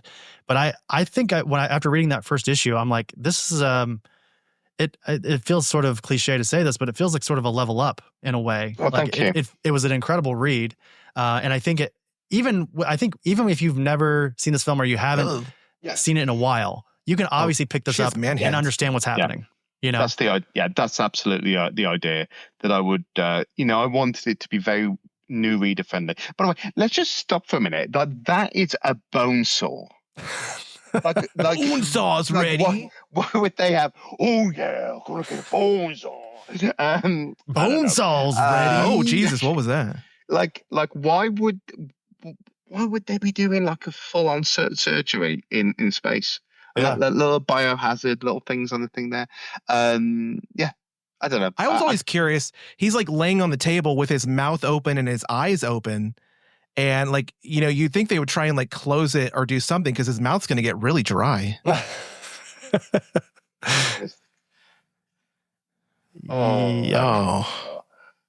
Just that. make you think, like, that supposedly the blood orgy scene that we'll see little snippets of later on, and that was cut from the film because it was so violent and gory. I mean, that was pretty nasty. I mean, just makes you wonder how extreme it was. I just remember back, years ago, where you couldn't even like in movies or even on television, you could not show violence. Like you could not show children suffering. You could not show children with injuries. You couldn't show violence against children. And like, we're going now where it's like mid 90s going into late 90s. And we've already started like showing kids with like this kid with the shit all over his legs, sores and stuff. And it's like nowadays, like people are getting their arms ripped off on TV. Aaron, we're 40 minutes into this movie, and I'm just curious why we haven't brought up Dead Space at all. Like, are you a Dead Space fan at all? I am not necessarily a Dead Space fan. I've played it. It's not, again, it's a cosmic horror. I can see where it's this movie. It's true. I like almost verbatim, not verbatim, but it's like the influence is so intense. Christian, are you familiar at all with the game Dead Space? Oh yeah, I love Dead Space. In fact, I've just bought the remaster on the PS5. Do you agree? I do need to get that. Do you agree that this is like... It's I mean, I would say it's very much, but it's the same thing, right? Going to, distress call, like, the ghost ship in that space. It's a ghost station, and kind of like going down and, discovering the horror within. Yeah, it's absolutely. And I think kind of like there's, other than the kind of like medieval aesthetic of the Event Horizon, it also has a lot of industrial aesthetic, which I think Dead Space does very well. Yeah, absolutely. It's that, and that is the DNA that it's taken from Alien, right? So the Alien unlike a lot of other kind of sci-fi, unlike Star Trek, unlike Star Wars, Alien, it was the working class. Don't drop it, man. It's all like kind of like people like. He could have at least have set that stuff down. That's all I'm saying. Yeah. Instead of dropping it all over the floor. Christian, you were saying a moment ago, I think and you mentioned the blood orgy scene as well, test screens for this movie, the first, speaking of an alien reference right here, the duck scene from Aliens, but point being is in the test screenings, showed the executives for Paramount said that it felt too Star Trek-y. That was their big major complaint outside of the fact that it was extremely gory, and a lot of test audiences. And sounds hyperbolic. When I read it, I rolled my eyes. But apparently, the first cut of this scene, the Paul W.S. Anderson cut of this movie, apparently was so gory and so just intense that there were a few audience members that fainted during the viewing. So again, I have kind of a hard time believing that unless you were showing it to a bunch of 80-year-old Catholic women or something. But it's weird. Like when this film came out, I remember that a lot of the promotional stuff was like the big taglines, at least in the UK, was it's the scariest film since The Exorcist. And like I don't know, like I've never found it scary ever. I don't. It's creepy. And it's effective in its creepiness, and it's kind of like it definitely has a kind of like an air of dread. That it definitely has, but I don't think it's scary. Do you guys think it's scary? It's interesting. I don't think it's scary now, but I do remember a time in my life where this, and then also, funny enough, another movie that you've sort of played in or at least like a genre of a movie you played around in, is 13 Ghosts. Both of those movies really haunted me as a young person. And I think it was because of the imagery. I don't think it was because of the content of the film. It was seeing a trailer for it, as you said, seeing a trailer of what's happening in those two in this movie and then 13 Ghosts just freaked me out beyond belief. Ooh. So, Aaron, how about you? Pretty much the same as you, Chris. It was like the visuals and kind of like, I want to say it was the visuals along with the kind of like the messaging behind it was a little bit more like scary and like daunting versus being actually like an actual like scary movie, something that like, I don't know. I wasn't really ready for like a lot of the visuals when I watched this. Sure. Yeah. I also don't find a glow in the dark, like circuitry, great, like little thing that he crawls through. Yeah. I don't find that to be practical. Right. It's interesting. Like I said, it's so cool though. But it looks cool. But like in my brain is like, what's the practicality of this? Oh, now they're all trying to figure out if what they're seeing is like, is this really happening? So this is the thing. Like, so we watch We're Here, and he's so like, it's sus, right? It's really sus. His whole like kind of how he's behaving. Yeah, he's so calm and like open to it. Are you buying into the conspiracy that people have been debating for years, Christian? Is that what you're implying here? Well, I don't know about the conspiracy, and I'll have to tread carefully because obviously, like, I'm writing the comic book. Seeing Jason Isaacs as anything other than like a real son of a bitch always just weirds me out. I'm like, he is like the biggest dick in almost every movie I've seen him in. It just feels out of character for him not to be like in white hair, like snickering at somebody and calling them Pata or something, Obviously. What's your guys' favorite quote from this movie? I mean, there's the where we're going, we won't need eyes to see kind of thing. But is there another scene in this movie, whether we've gotten to it yet or not? Is there something else that kind of sticks out in your brain that sort of lives on with you, even not seeing this movie for a while? I think for me, it's all the visuals, man. It's always like the visuals are what really kind of like, I don't know if I can even remember a single line. Like at least like I can't recall like off the top of my head, but it's a very, very, and I think that's why I was really excited to do it, because it feels like a comic book movie, even though it isn't. Sure. It's all cool imagery, set piece, rather than something that's really quotable. There's some stars. Barely. Look at that lightning. My favorite line is "fuck this ship." Yeah. I think my favorite scene is the one we were talking about earlier with Weir when he sees his wife in the chair, and you can see her reflection, but at the top you can see the eyes at the top of the screen. I remember noticing that even as a young person, just being, again, freaked out just by the imagery of it. And I love that idea of showing without focusing, you know, and Christian, I think you do something very similar in your first issue of Dark Descent, where there's one scene in particular that can we talk about Quan at all? Or can we talk about that at all? I don't want to spoil anything, but do you know what I'm talking about? Talking about what's that? Is it what's her Quan? Is that Yeah. where she's looking out into space? Yeah. Am I able to say what that scene is, or should we leave it off? No, leave that. Okay. All right. Yeah. Anyway, point being is that, yeah. Point being is that, like, if you've read that first issue, I feel like you and Tristan and Pip as well do a similar thing. Yeah. And is this something that you put in the script, or is this something that you say, Tristan, have fun? Oh no, that's in the script. Okay. I just figured it was. That's intentional. Yeah. There's a scene later on that kind of relates to it, but it will make sense as you kind of go on. There's a scene later on that kind of explains what's going on, but you have to really pay attention. But you'll find out. Stop spoiling the comic. Sorry. Dutch angle. My apologies. I'm excited. Like I said earlier, I'm not trying to just butter you up. I think it's an excellent first issue. And I'm excited for people to check it out after, again, listen to this. And I know people that are a fan of the movie are excited for your guys' continuation, of the story. Not metal. Yeah, there's been a lot of buzz. And people seem really excited. And I've had loads of people that are like real fans that have reached out to me that have never read comics before. So, it's a big honor. Mm-hmm.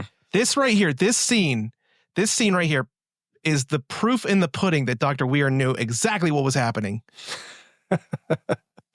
Although not proven throughout this film. That son of a bitch. Dylan, you son of a bitch. This is our Dylan, you son of a bitch moment of the movie. Because those son screens of a bitch. aren't real. They're not rear. They're not real.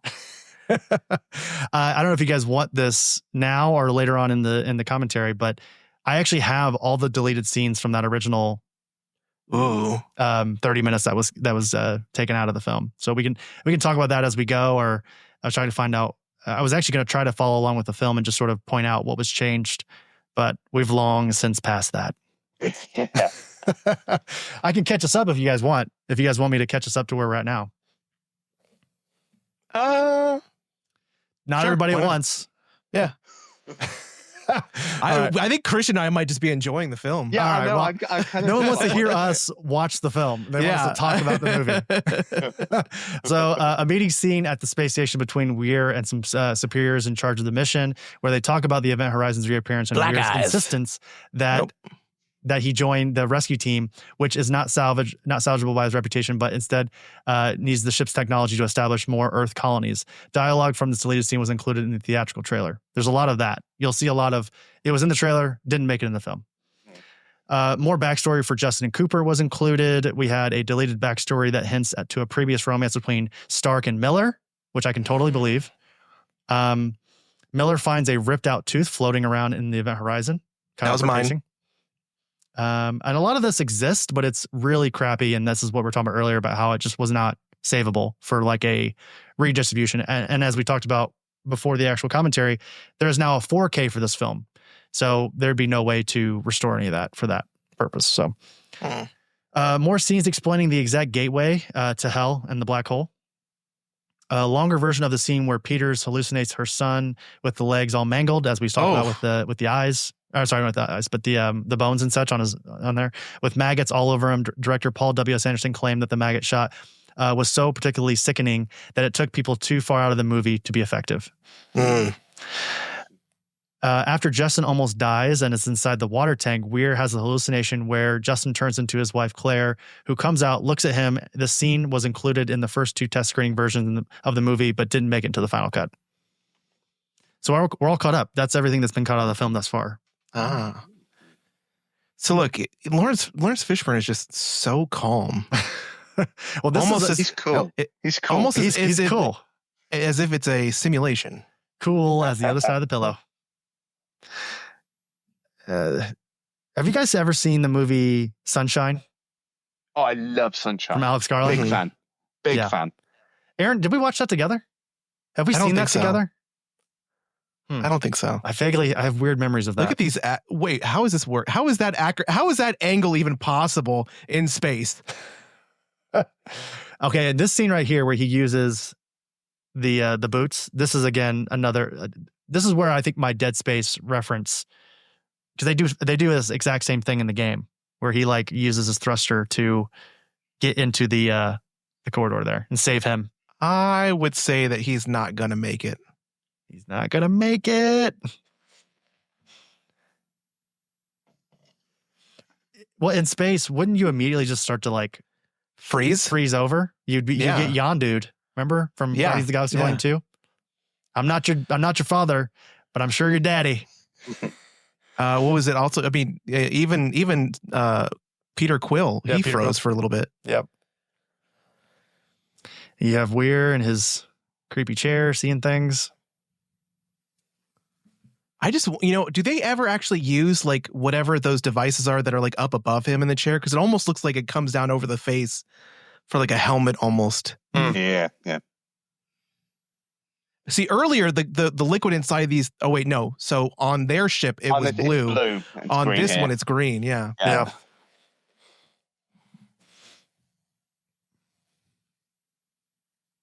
Clocks still work in deep space.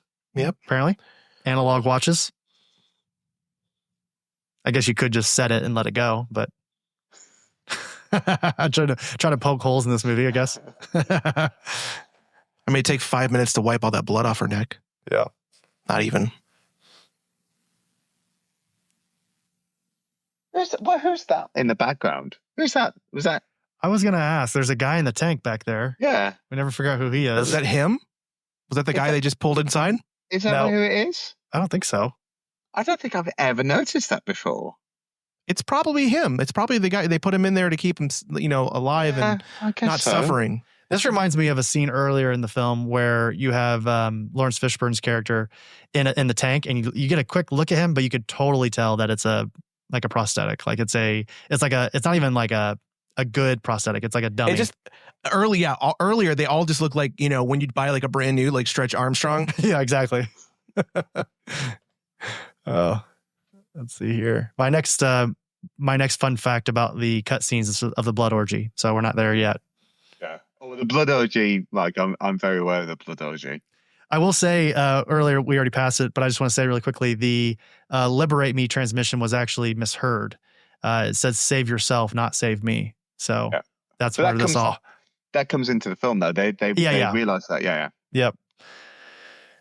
Let's see.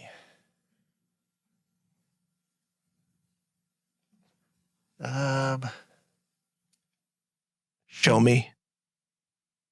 I know kung fu.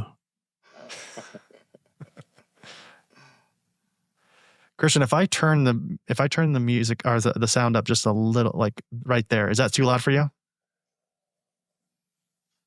Like, is that too loud? Okay now. Okay. Oh, it's gonna get louder. Tell me if it gets too loud, because I just I want will. to be able to hear this part.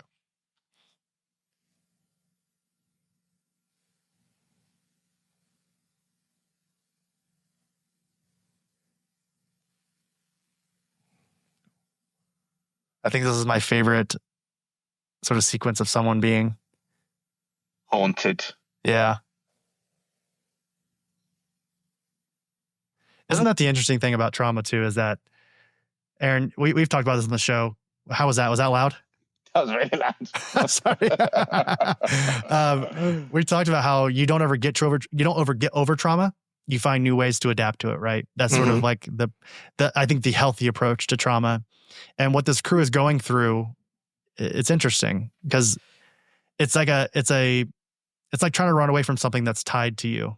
It's Absolutely, yeah. Trauma lives in your body, and depending on how you deal with it, depending on how you choose to avoid it or bury it, it will live in different places in your body. And it's crazy how physical like trauma can be. And it's really, I don't know. I never really considered it until I went through like a session of like somatic breathing where I was able to like, at least release a little bit of that trauma and kind of experience it like very like vividly. Mm-hmm. And to like, because once you release a little bit of it, then you start to understand like where it's been living in your body. And that's what's insane about it. And so I can absolutely feel for and relate to some of these characters for the trauma that they've been living with, just being present with them. Right. Yeah. See, that's him. And is the guy from the airlock. That's him in that vat. I was talking about the body on the left side of that little tunnel there, but yeah, that does make sense. I also love the framing of the scene here where you've got, these two characters talking to each other, and it looks like there's two eyes on each side of them watching them have this conversation. And once they go to that wide shot again, if they do. That seems to be the theme of this entire thing, is that this ship is living and watching them this entire time. That's the big twist. Spoilers. Yeah. For the end of the film, like. Yeah, I love the subtle sort of nod to that throughout it, right? Like it's if you have never seen this film, you can sort of start to piece that together. It almost seems like the centerpiece here, that like the tank, is almost like it's got the only bit of movement in the scene. It looks like it's like a brain or something. I don't know. Yeah. To me, it feels almost like a bathhouse. Like this is the only place. It does feel a bit saunery. I kind of want to have a kind of a history of violence naked fight in this in this sequence. Yeah. This is back in the days of when Hollywood actors could have like not perfect veneers and receding hairlines. Now everybody has fake teeth by 21, and you definitely have to look at a picture, but I feel like Lawrence Fishburne had that mole removed at some point. Oh yeah, maybe. Yeah. Yeah, this is when people look like characters. Right. They look like people, right? Like they look like actual human beings. And I guess with the advancements of prosthetics and such, you can turn, Timothy Chalamet into, Billy Joel, or is it Billy Joel? Is that who he plays? Bob Dylan. Gosh. Yeah. Bob Dylan. But outside of that, he looks like a Greek god. So these things happen.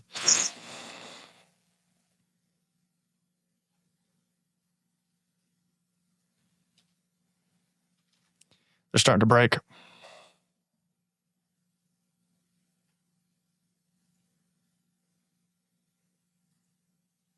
It's absolutely his best film. Absolutely. There's no question that this is his best film. Yeah.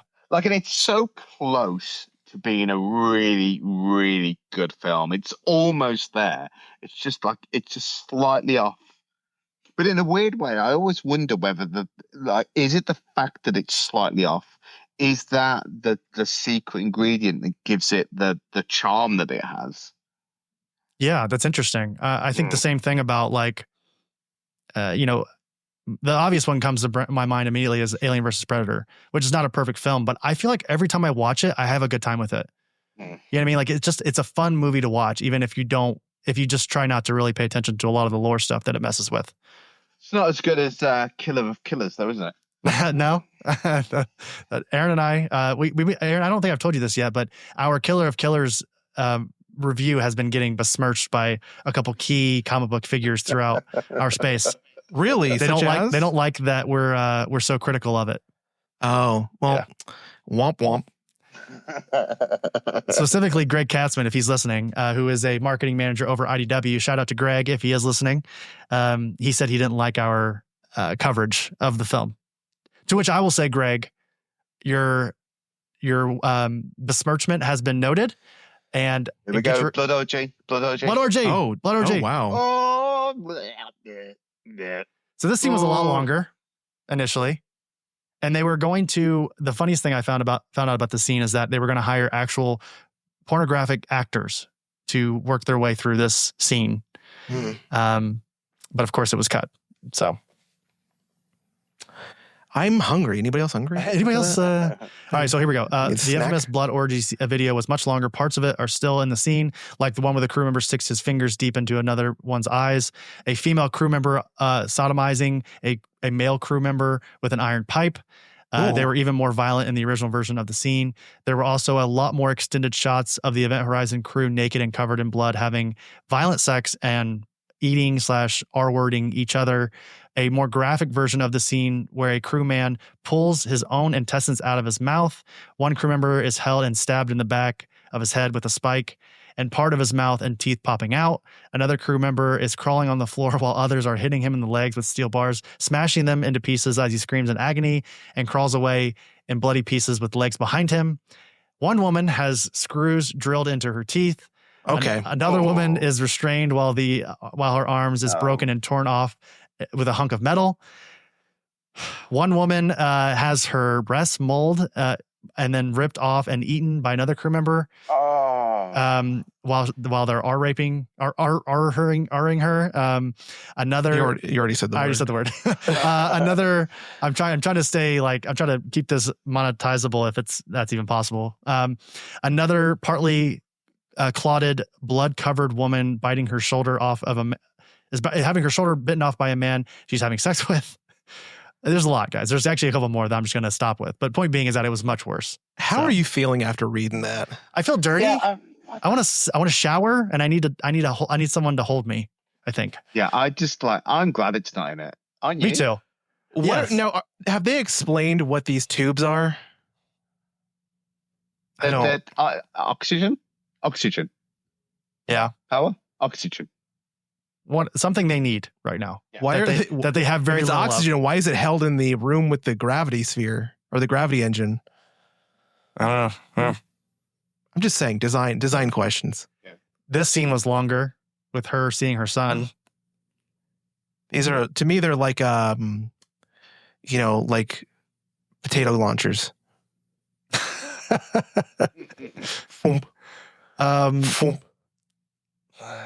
Let's see here.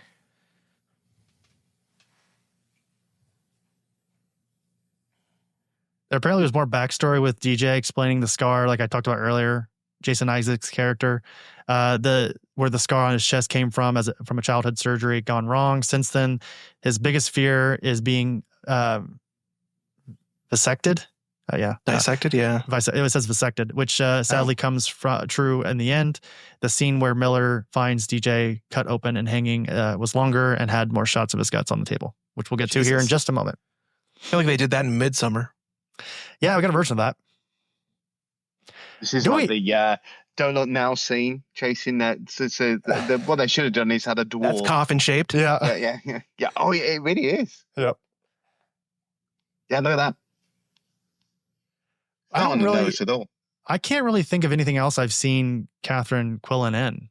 Can you guys? I mean, I know I've seen her in quite a bit. She's in Apollo 13. She's I think she's the wife of Tom Hanks. Yeah, but she is. She's her first film was American Graffiti, which was actually George Lucas's first film, right? Or was that Steven Spielberg?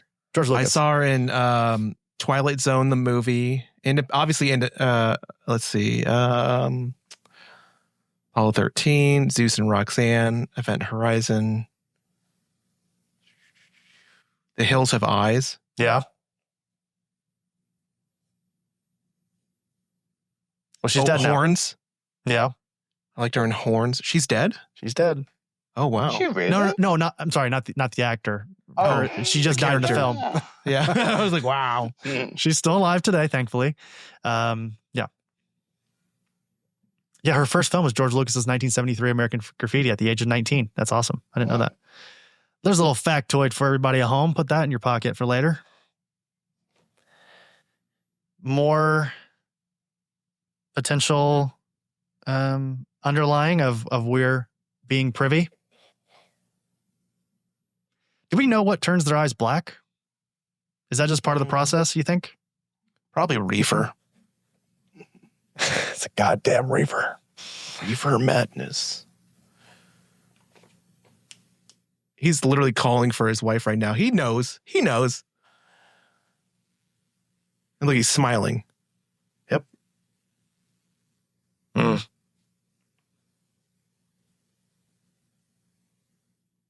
He did like Sam Neill plays the best kind of man losing his mind. I always whenever I watch this, I always think about. Have you seen In the Mouth of Madness? Mm-hmm. Mm-hmm. Like he has that like kind of like crazed look.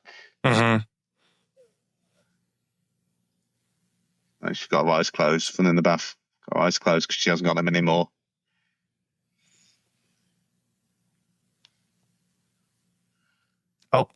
Oh, geez.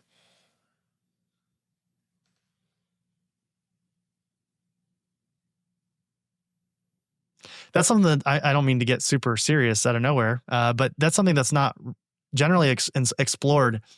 Well, I won't say generally. I would say that it's not often, from my perspective, explored in, situations where someone important to you has taken themselves out. A lot of times it's the person that's left that has to sort of pick up the pieces, right? And it's almost, it plays to the idea that he's willing to do whatever. Oh, God. Whatever to get her back in some fashion.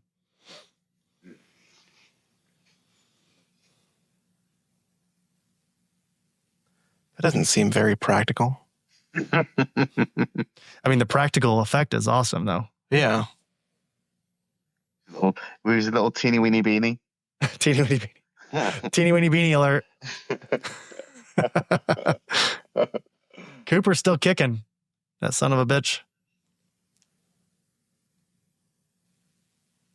Come on the screen. Why does he do that? Why did he just do that? Because he don't care about rules. He don't care about nothing.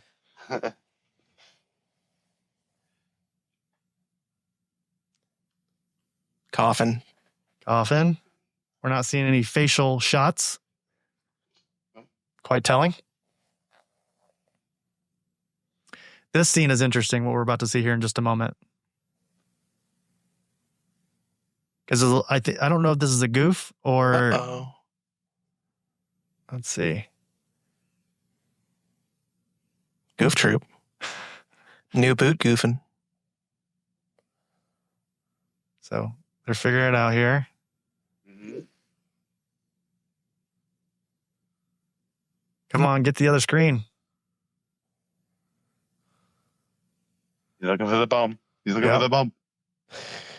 What's in the box? Why is he hitting it? It's like a needle in a haystack. Uh-oh. What toy or doll used to do that? Uh-oh. The Furby? I don't know. Imagine a horror movie where it's just Furbies. That would This be right here. terrifying. So this right here, pay attention to the screen when he opens that up there. Right. I think there's an abort button on the screen that he could press. Deploy. Right there. Bottom center. Disarm arm. Just disarm it right now. Don't put your head down and cry. He could have disarmed it. I don't know. Maybe that's just on the screen from another end, but practically that looks like he could have disarmed it right there. But who am I? I am but a man. Oh. God damn it, Cooper. Off he goes. Coop's gone. But he hasn't, has he? No, that's right. No, he does. Yeah. He somehow survives that. He survived that splash in the face too at the beginning of the film. And then this is where we start to really lean into the cosmic horror now. Yeah. I asked you guys earlier about Sunshine because I feel like it does a similar thing as this, where it starts off as like a science fiction film, then it sort of slowly like gets into a, thriller almost. And at the end of the film, it's just a straight up slasher horror film. Yeah. So W.S. Anderson did, see, there's Cooper just floating off into space. So W.S. Anderson did Alien versus Predator. Yeah. And in Alien versus Predator, when they were inside the temple where everything pretty much occurs, there's like a lot of obviously like Aztec like art and structure and statues, and that's what this ship feels like also when you look at the walls, because even though it's like kind of circuitry-esque, it very much looks like almost like ancient like inscriptions and things. So it has the same familiar feeling as that temple from Aliens versus Predator. Yeah. He's definitely got a great eye, I think. Paul W. Anderson. I think he knows how things should look. But he's like, I tried to kind of see if we could reach out to him to kind of like if talk to him about the comic, because I feel like the guy's a comic fan. There's that bone saw. Yeah. You know, I don't know. Oh yeah. I don't know how much he really wants to mess with this franchise anymore. Yeah, my read, just based on everything I learned from doing research for this commentary, is that like for a while he was sort of entertaining the idea of trying to get that footage and putting together a director's cut of some sort. But as of like 2017, he's like, it's never going to happen, guys. Like, let's just drop it. And I kind of feels like David Fincher, Alien 3 type of situation where he's just ready to move on and doesn't want to mess with it anymore ever again. Ooh. But it is a shame because like as we've said a number of times, it's absolutely his best film. Yeah. Ooh. Lucius. No anesthesia. No. Yeah. His ultimate fear right there. It's happening. Yeah. What's interesting though is I was gonna say Weir is just is he, I feel like he has this almost philosophy of, better to rule in hell than serve in heaven. Mm. Yeah.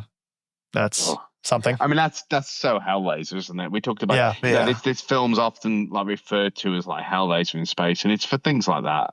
Yeah. And this is very Dead Space, like using a tool as a weapon. Yep. Yeah. Yep. It says here, I don't know if we've gotten here. Oh, actually, we're about to get here, so I'm just going to say it now. When Cooper sees the tank filling with blood, the script called him to be witnessing Weir's body regenerating inside the tank, thus the appearance of blood and Cooper's reaction, and then breaking the glass from within. The effects from the body's regeneration would never be completed, but shots were filmed of the newly regenerated, blood-covered Weir climbing through the ship. So...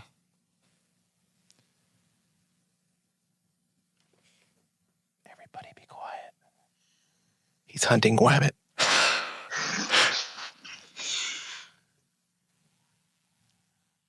It feels like this showdown was always supposed to happen, regardless of whether a space demon took over Weir's body or not, right? Like they were at odds the entire time. Oh, yeah. 100%.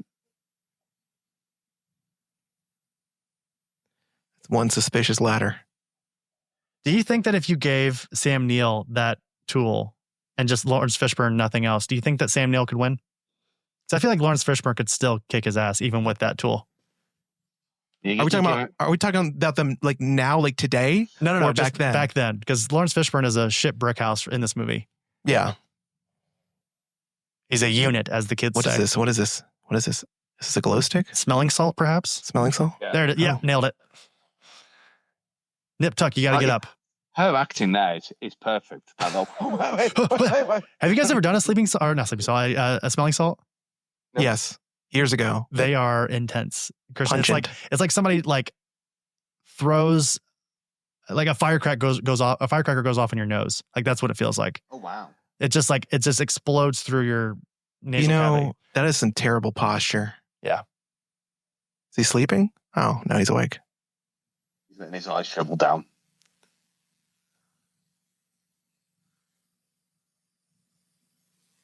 What happened to your eyes? The classic line. Classic line. There it is.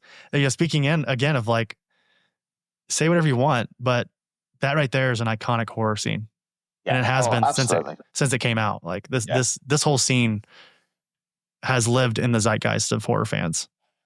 I mean, I think one thing you can see from this film, the everyone went in with the best intentions, and like the actors obviously dug what they were doing because everyone's bringing their A game. Yeah, no one's kind of phoning in on this. No, I think it just goes to show, per usual, I don't think there's ever been a moment in history where the studio got involved or overly involved and it worked out.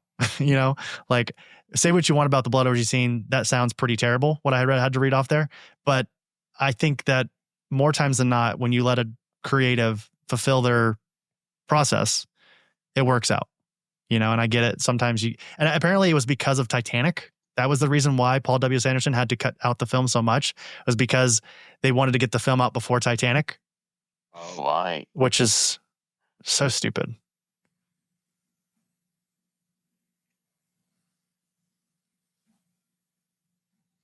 So Hellraiser. Yeah. Yeah. Oh, it's a nice try. Damn. Pew, pew, pew, pew, pew, pew. I guess we're about to get an answer to my question I had a minute ago.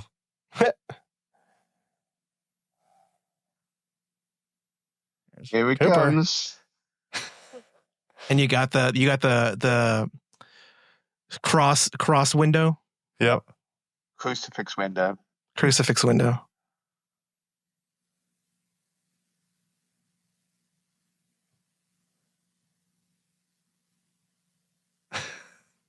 This is the era where light, like a You know you got to that shoot there, with the one eye sparks. open at least.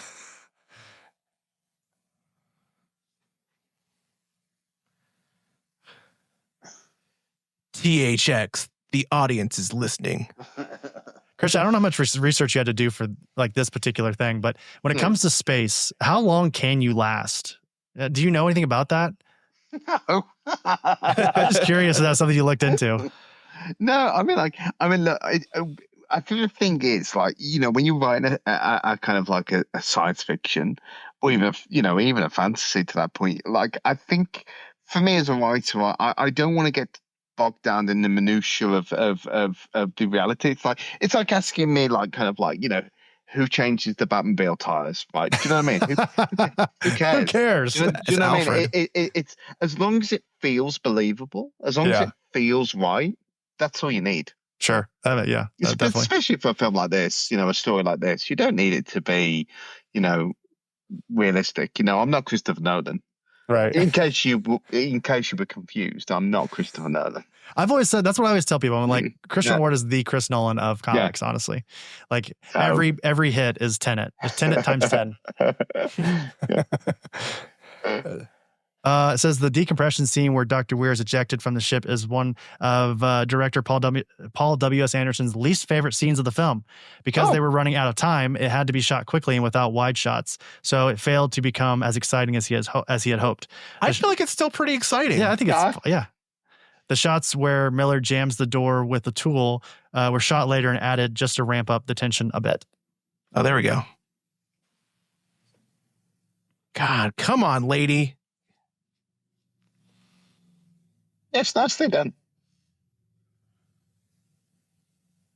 She did some good like vacuum acting there. Ooh, wasn't that in the nick of time? I mean, I don't know what would have happened if that thing closed on her or on his arm, Yikes. on her leg. Could have any number of things. Have you guys seen the new Final Destination film? No. That happens. I wasn't a big fan. I didn't like it. Oh. But that happens where somebody is like in an elevator and they're like half in and bloop. They got yoinked. Loop. Tell me this is Cooper. Tell me. Who forgot to turn off the fog machine? Cooper. This dude won't die. He's like that woman in Austin Powers. Why won't you die? Let's see here. As explained by Lawrence Fishburne, the man in the flames who haunts him is Edmund Corrick, a young crew member who died after the accident with the starship Goliath, commanded by Miller. Originally, there was a flashback to this incident as Miller was talking. However, director Paul W.S. Anderson felt that Fishburne's intense performance sold it all and didn't want to cut away from it, so the scene was never filmed. It says during the climax of the film where Captain Miller fights Dr. Weir and grabs the remote detonator, the scene goes into slow motion a few times. This was born out of necessity during editing, as they found out that they didn't have enough shots of the scene to make it long enough. They quadrupled some frames and spliced these in, which explains why these shots were sort of static and not great quality. Interesting.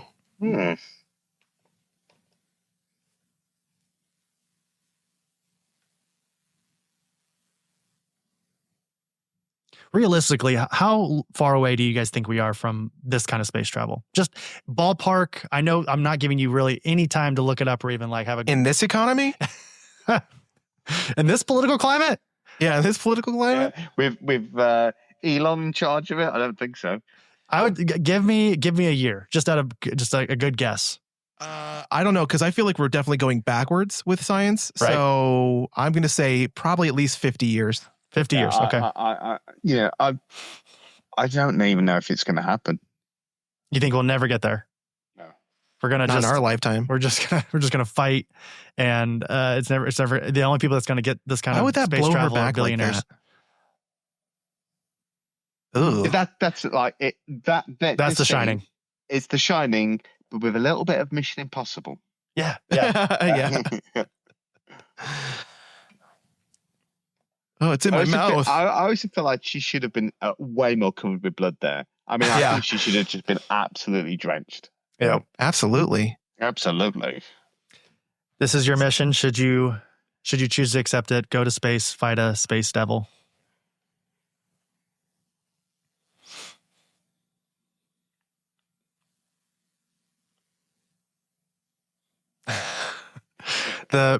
This is the era where when you had blood all over you, you didn't have it on your eyes. You know? Yeah. Oh, flame guy. Oh, he was like in X-Men. He's my favorite Fantastic Four member.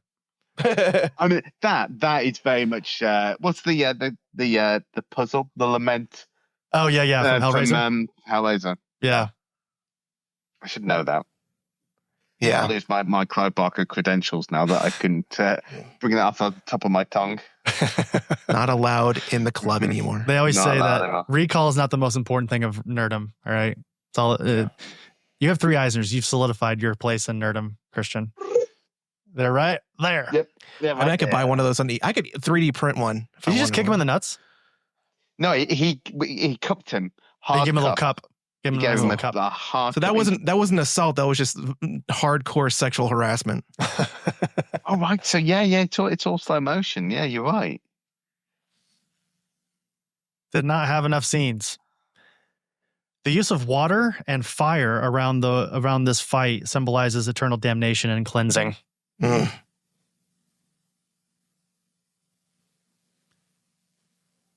Put some pants on, man. You're a doctor, for crying out loud. I mean, this is why I wanted to do this comic, right? So like, when you watch this film, it just feels like you get the tip of the iceberg of like the lore that they're trying to suggest. Mm-hmm. And like, that was the big challenge, right? In the kind of the whole synopsis of the, not just the 5 issues that we're doing now, but hopefully the kind of the larger story. Kind of like wanting to kind of like delve into what's this all about, what's the lore, what's really going on, but also still keeping a little bit of that mystery and a little bit of that, you don't want to over-explain every single thing. I mean, look at all this. This is like pure Hellraiser.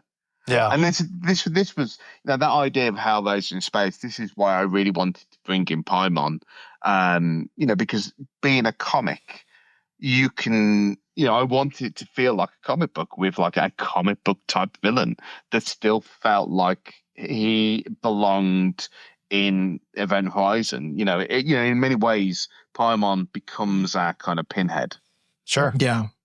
I'm more excited because like just the character design is just, I don't know, has this, again, presence. Mm-hmm. And you have, nothing at this point, and the presence is already just that of almost like royalty. Like it demands like a certain amount of Yeah. attention, even though we know nothing about him yet. Thank you. That's very cool to hear. Well, I mean, it was really funny because like I did the like designed him, and then like all the kind of like we got some amazing artists doing variant covers for the book, and every single one of them, except I think maybe 2, have done Paimon. Yeah. Everyone, because everyone's just like, no, I'm doing that guy. Yeah. Just to name a few, you have you obviously do a variant for this series. You've got what are you gonna say? Well, yeah, I've got a cover, and then we've got Martin Simmons on issue 1. Yep. We've got Joshua Hickson on issue 1. Yeah, but we've got some, and obviously Jeffrey Allen Love is our main cover artist who's just killing it. Yeah. You took my thunder, Christian. I was going to name them all off and be like, haha, you didn't know, but I did, even though I have the resource here. Do you think they have Bassett Trayson in space? Because he's going to need a lot of it. Does he? here, this is the thing I've always kind of wondered about this scene is does he succeed in rebuting himself, in terms of like the what he did earlier in the scene, why he has so much guilt is he left his crew behind that one time there. Does it make up for it here, in your guys' opinion? I would say so. He sacrifices himself so that his crew can escape where, he was the only one that escaped from the previous like catastrophe. Yeah. Well, as we see here in just a moment, I mean, do they escape? Do they? Interesting things. And I think there's something interesting too about, I don't know how to purposely or properly organize this thought, but like when we see cosmic horror, and Christian, you will definitely have a lot better information on this, but when we talk about cosmic horror and this evil entity, and we try to rationalize it as humans here on Earth as like the devil or some other being, I wonder if it's so old that like that's just how we rationalize it, but that has nothing to do with religion. No, have it you doesn't. I was gonna say, have you ever had that thought before, or am I close to that thought? I think if you ever read, if Call of Cthulhu by H.P. Lovecraft deals with that a lot. It's all about like the cults and religion and trying to, and like, I'm not a religious guy, but if you look at a lot of religions critically and think, how did these things happen in our culture? They're often there as ways to kind of get people to deal with scary stuff, right? Coping mechanisms. Exactly. And I think kind of, and then that's why there's kind of like, you can kind of like correlate them. And that's why you've got things like demons and hell in the Bible, because it's this thing. And it's that relationship is quite rich, and you can kind of mine that quite well for kind of cosmic horror. But I think the main thing that kind of differentiates cosmic horror from just regular earthbound horror or supernatural horror is cosmic horror by its nature is incomprehensible. That is why it's scary, because we cannot comprehend it. Yeah. Here he is. Oh. That's a good scream at the end. Yeah. And I love this sequence. These suits are very Dead Space. Yeah. Yeah. And fucking Cooper is still around. That motherfucker survived. And we close. Oh. And now, again, as we just spoke about a moment ago, did they escape? That's sort of the larger question. I think some of the best horror is a lot of time it leaves you with more questions than answers. So, again, as we rewatched it here, and Christian, I know you said you've seen it a couple times even before today, because obviously you had to do a lot of research for your series. You seem to have like a really like nice feeling for this movie. Yeah. Absolutely. Has it always been like, I guess my main question is like, have you always felt like, even before I would say the last like 10 to 15 years, did you always remember this movie pretty fondly?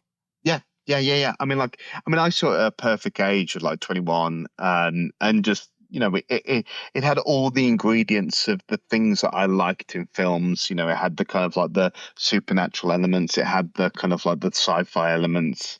Visuals were really cool. But yeah, it was a genuine reaction when Heather told me that IDW had the license, and it was a real, I was really passionately wanted to write it. I really felt like I could write, a good prequel for it. And I think kind of like when you're writing any licensed comic or anything that isn't a character that you own, in the same way that when I did Batman and when I did Two-Face, I don't feel like you can write those stories with characters that you don't own well, unless you love those characters, whatever they are. Because if you're just writing for the paycheck, it's only going to be so good. You have to have some affection for something to really kind of like, bring some passion and some, heart into it. Agreed. What I think is interesting is in the doctor, the what is her name? The one that survives with Cooper. I apologize. I'm looking it up right now. I know it's in the. I scrolled too far in our transcript. But it's Jolie Richardson is the actress. Jolie Richardson, Lieutenant Stark. Do we ever find out what her trauma is? Everybody else has something in their past, but do we ever figure out what hers she survived. is? So that again, and we also don't necessarily see her really hallucinate. Yeah, she doesn't. So to me, much like I don't know, and neither does Cooper. So the two people that survive don't have any hallucinations. So that's the interesting thing to me is looking at this. I feel like they slightly did escape, but much like the movie Smile, where trauma and that was kind of the overarching message was that we all kind of have this trauma and passing it on, passes on the trauma. But that's to me that kind of the premise of this film is that she and Cooper were the only ones that didn't really have trauma, so they weren't necessarily susceptible to the evil. They didn't fall prey to it until the very end, which is, again, she now has trauma. Who knows what he was going to deal with, but she definitely has trauma after living that, and that's why she didn't escape. So maybe he did because he isn't traumatized, but she definitely didn't escape. And maybe, who knows? Maybe there's going to be a follow-up. Maybe that's what the TV show will be. Maybe the trauma allows her. No comment, guys. Okay.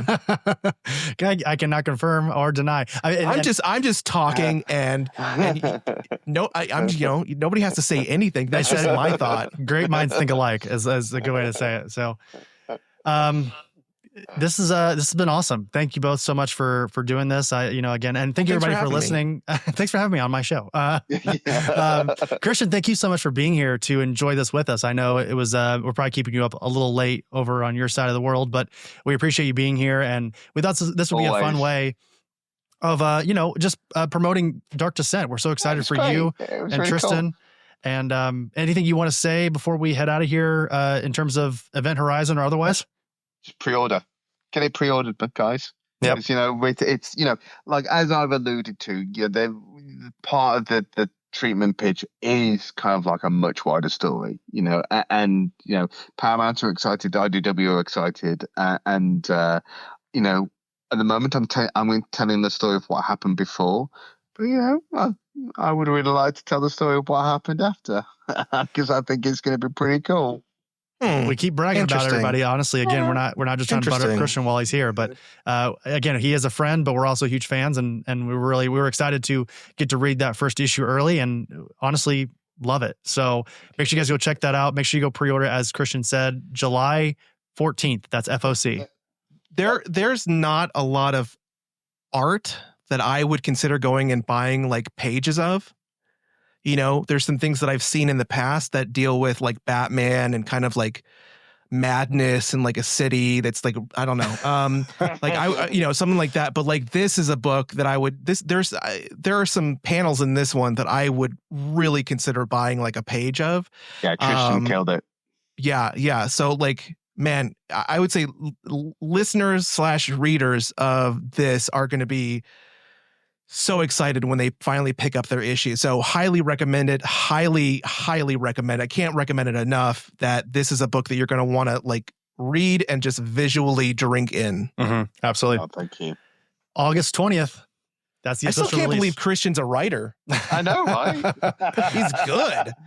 The son of a bitch has all the talents. He's talented. He's artistic and he's creative. He has all the talents. It's bullshit. All right. I can't sing though. You can't sing?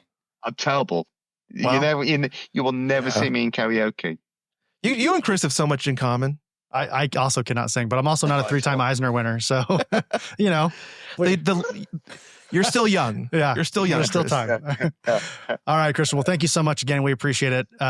Everybody, again, thanks for following us here today with our very first audio commentary. 5 years of the Oblivion Bar. I've never done an audio commentary. So cool. This was fun. We were supposed to do it with Batman v Superman. Yeah, we were supposed to and never got to it. So if you want that, go let us know. We'll do it. Because I promise you, as much as I like Event Horizon, I will have a lot to say about Batman v Superman. Go to Chris's We his should Instagram. we should do Alien Romulus.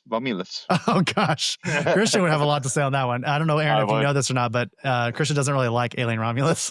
I'm still up in the air on whether I like it or not. I'm still up in the air. I would watch it again. Absolutely. I'd be totally down for that. Yeah.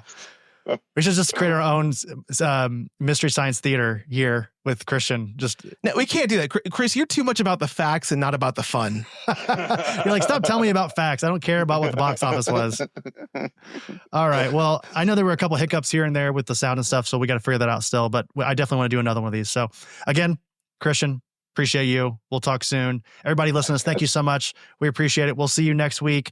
Next week, Aaron, I think will be the Superman review. So if you're listening to this, that means the following Monday, it'll be our review of James Gunn's Superman. Superman. One of us can't sing. Song up. There you go. Yep. All right, buddy. Thank you so much for listening. We appreciate Did it. you say one of us can't sing? Can sing. None of us can sing? One of us can. God damn it. Everybody, we'll see you later. Bye. One of us can't hear.